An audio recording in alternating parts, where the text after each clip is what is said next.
Hey, you guys, gals, and bums, and welcome back to A Few Bad Men. All right, today we're going to be talking about another one of the guys caught up when the story of Murder Incorporated broke in 1940 when Abe Reller started singing the D.A.O. Dwyer. According to some sources, this man may be responsible for the death of up to 20 men. He was very good at his job and was a much sought-after hitman. At times, he was simultaneously with the Bug and Meyer gang, the Dutch Schultz operation, and he was on Lepke's personal staff of killers. He was the man who found Dutch Schultz in the crapper and put the rusty slug into his side on Lepke's orders. I'm talking about Handsome Charlie, the powerhouse, Charles the Bug Workman. But before we get into that, if you're new here and you like what we do over here at A Few Bad Men, you want to join the crew, you got to bump off that subscribe button. That's the first thing you got to do. Second thing you got to do is you got to break that thumb. All right? Then you got to ring that bell and set it for all notifications. If you can't wait and you want the videos a little early, you got to subscribe to the Few Bad Men Patreon channel. There you can get the uncut versions with all the images I can't show you here on YouTube. All right? So, this is the boss birthday week. Just letting you know that. You know, let's blow up the comments down there and give this algorithm a little kick in the tuchus. All right? So, let's get into this. Charles the Bug Workman was born September 15th, 1908 on the Lower East Side to Anna and Samuel Workman. Charles was the second of 7 children. He began to skip school when he was still very young and only stayed until the 9th grade when he dropped out. His family said that he was bad from the beginning. Like so many people that I cover on this channel, Charles was seduced by the streets of the Lower East Side. And by the age of 17, he had a reputation for being a tough guy, someone you didn't want to mess with. On those streets of the Lower East Side, he became known as Handsome Charlie. He would take the usual paths to the life of crime: petty thefts, stealing from push carts, and stealing packages from trucks. It was the latter that got Charlie his first pinch. At 18, he was caught stealing a $12 bundle of cotton thread off a truck on Lower Broadway. He was given probation. A few months later, he would violate that probation when he was charged with shooting a man behind the ear over a $10 bet. The man survived, and when he got on the stand, he refused to identify Charlie as the shooter. But Charlie was sent to Elmira anyway, that school for criminals, for violating his probation. He stayed for 7 months, but was only on the streets for a few weeks before he returned, for associating with known criminals and not having legitimate work. He was out in 3 months, but he went right back in again for associating with known criminals. Again, he was in for 3 months. Once freed, Charlie spent the next few years making a name for himself as a union tough and a hired gun. By February 1931, Handsome Charlie found himself working with the Bug and Meyer gang, Ben Siegel and Meyer Lansky. Now, we always associate these guys with bootlegging, maybe gambling, but these guys were big time in the dope game. You know, they were hired by Arnold Rothstein in the 20s and continued to use the network that he set up to move heroin. They were not the only ones. The Wagner brothers, Alki Al and Abe, a pair of Jewish dope men, were also claiming the Lower East Side as their territory. The two gangs began bumping heads. After Abe shot and killed one of the men from the Bug and Meyer gang, an attempt was made on his life. On February 20th, 1931, Handsome Charlie found himself on the 3rd floor of the dingy Hatfield House Hotel at 103 East 29th Street, along with 3 other men, including a guy named Harry Brown. They were standing outside the room where the Wagner brothers were staying. All of a sudden, the door was kicked in and shots rang out. 15 shots were fired. Alki Al Wagner caught a slug in the forehead. His brother was hit several times, but not before returning fire, and hitting Harry Brown several times and wounding Handsome Charlie in the shoulder. Throughout 1931 and 32, Charlie was one of the many Jewish toughs Dutch Schultz retained to help rid himself of the pesky Vince Cole. In September of 1931, it is rumored that he is one of the men who dressed up as a federal agent and walked into the office of Salvatore Maranzano. He may have been one of the 3 men who held Maranzano's men, secretary, and a half dozen illegal immigrants present at gunpoint while Bo Weinberg and Red Levine took Maranzano into his office and shot and stabbed him to death. In 1932, Charlie was arrested for possession of a deadly weapon.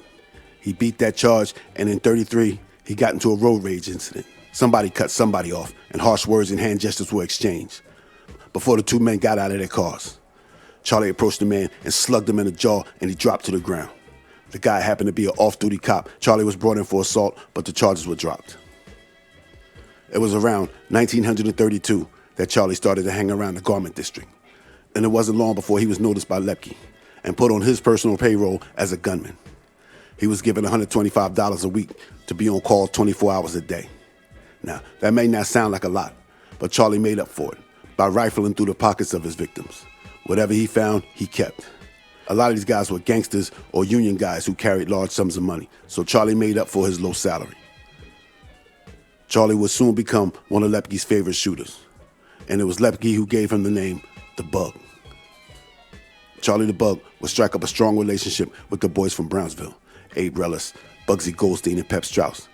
He was considered family and was regularly invited to weddings and bar mitzvahs. Now, it wasn't just him. A whole lot of Jewish gangsters in the underworld were connected to each other.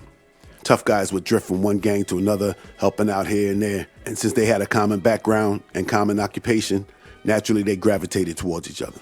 By the late 1930s, Charlie would open up a Shylock for himself in Brooklyn. October 23rd, 1935, Charles the Bug Workman was in an apartment in Newark, New Jersey, not far from the Palace Chop House, along with Mendy Weiss and a man on loan from the Willie Moretti gang, only known as Piggy. They were waiting for a phone call.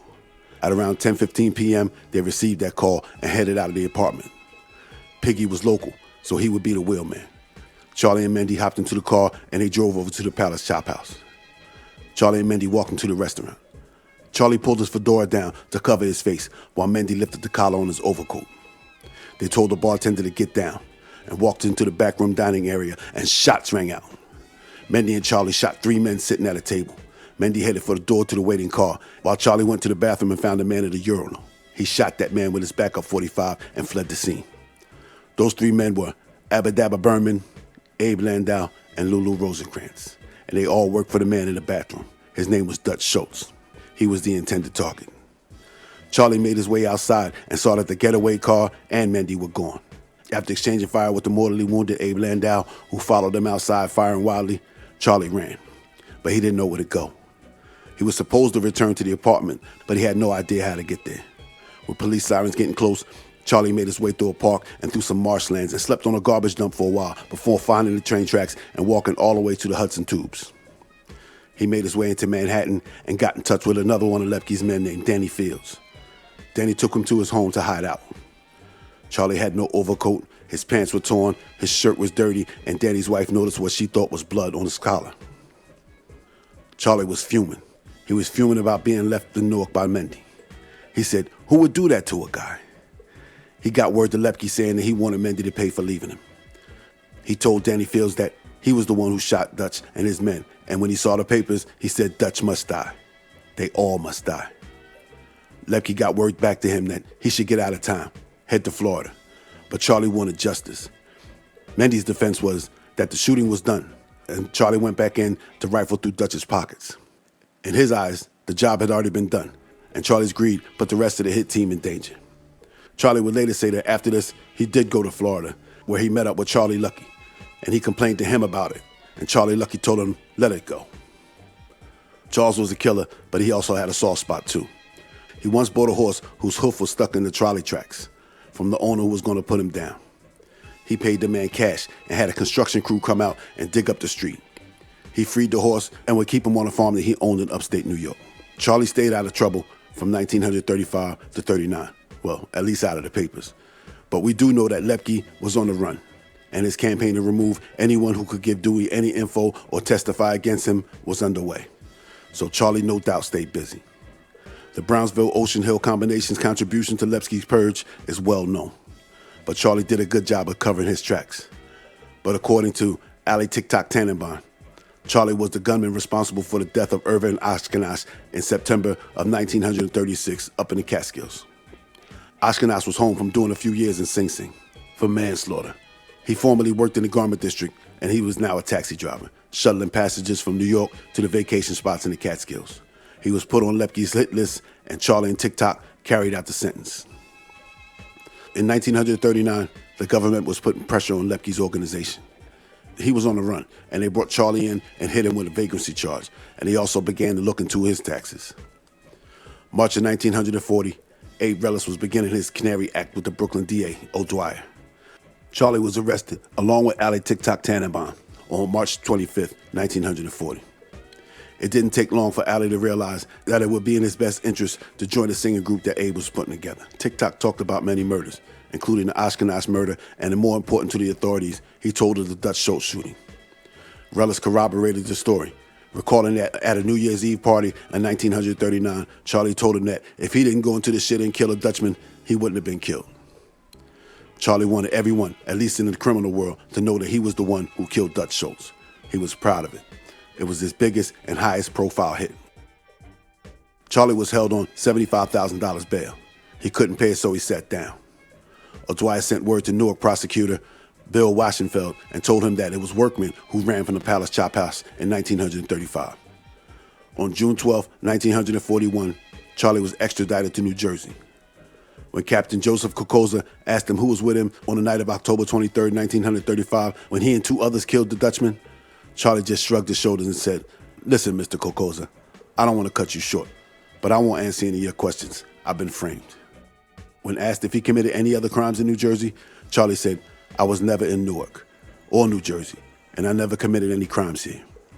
When they asked him if Relis and Tannenbaum were telling the truth, Charlie said, "Why don't you ask them?" Charlie's trial started in June of 1941.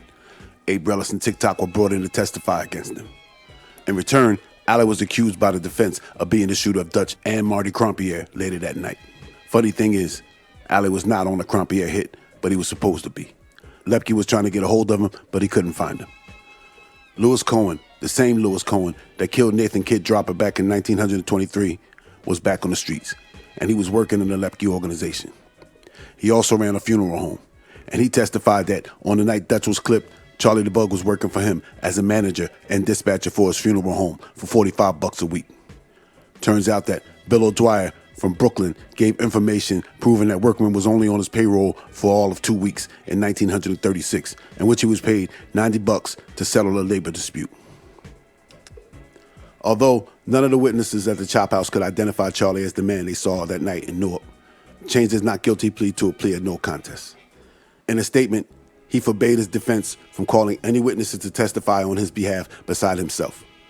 He didn't want his family or friends to perjure themselves because he messed up.